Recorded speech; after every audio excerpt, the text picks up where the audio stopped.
As a reporter, Governor, I covered you in your 2 terms in office as president of Drew University and as chair of the 9/11 Commission. As you look back over those experiences, can you tell us what you are proudest of?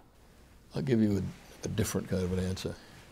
I was a teacher, and I'm still in touch with some of my former students. And I'm not sure I'm not as proud of what I did in that classroom as I am of anything I've done since.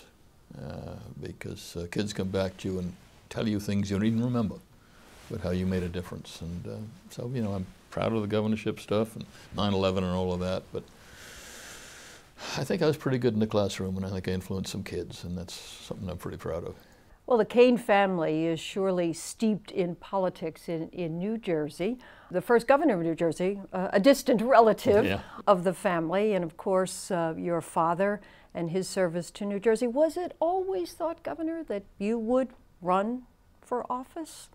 No, I was the last person anybody expected to run. People thought my 2 older brothers might run at some point, and maybe even a sister, but no, I was the outling. I was the one who was interested in teaching and schools and that kind of thing, and so I don't think anybody in the family, probably including myself, ever expected I'd get into politics. So what happened? What changed?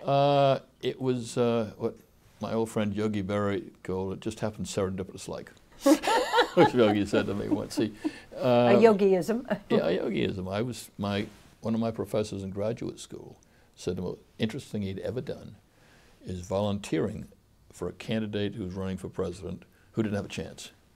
Because you go through the whole process and you're right next to the candidate as opposed to not being able to get near him if it's one of the popular ones. So I did that. And one day they had a primary in my county, and they needed 30 or 40 some candidates. We put both tickets in Essex County together, and they were really missing one, and the county chairman said, "Would you run for a district that maybe isn't the most likely you'll win in, but would you fill out the ticket?" I thought, well, I've never done that before. I haven't quite finished my PhD yet, so why don't I do that for 3 or 4 months?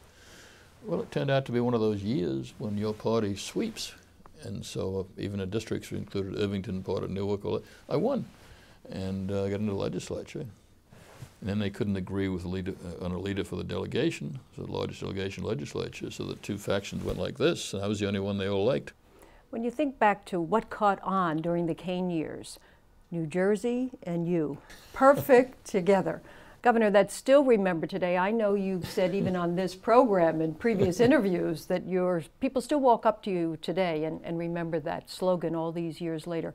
Yeah, why did it catch on? Well, Kent, you've got a little bit of an accent. It's New Jersey and you perfect together is how it should they be couldn't said. forget that perfect part. But it's, I don't know why it caught on so well. After it caught on, it helped the state in a number of ways. People started to feel really good about New Jersey and good about the fact they lived in New Jersey and worked in New Jersey. And I think that helped the whole renaissance in New Jersey, which took place when I was governor. Following September 11th, you chaired the 9/11 Commission. What was it like for you to take on that enormous responsibility at that time? When the president called and asked me, I couldn't say no. It was a huge responsibility and very difficult to try to get a bipartisan solution to something in a city that's as partisan as Washington. But we had good people in the commission, particularly Lee Hamilton, my vice chairman. We worked together very, very closely.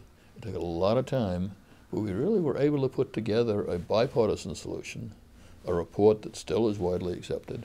I think, I'm told, it's the last really bipartisan thing that's been done on a major level in the last 10 years. Still the only one, which is 1, appalling, but 2, I'm proud of it. Well, happy 80th, Governor. And thank you very much for sharing your fond memories of all of your years of service to the people of New Jersey. Thank you, Ken.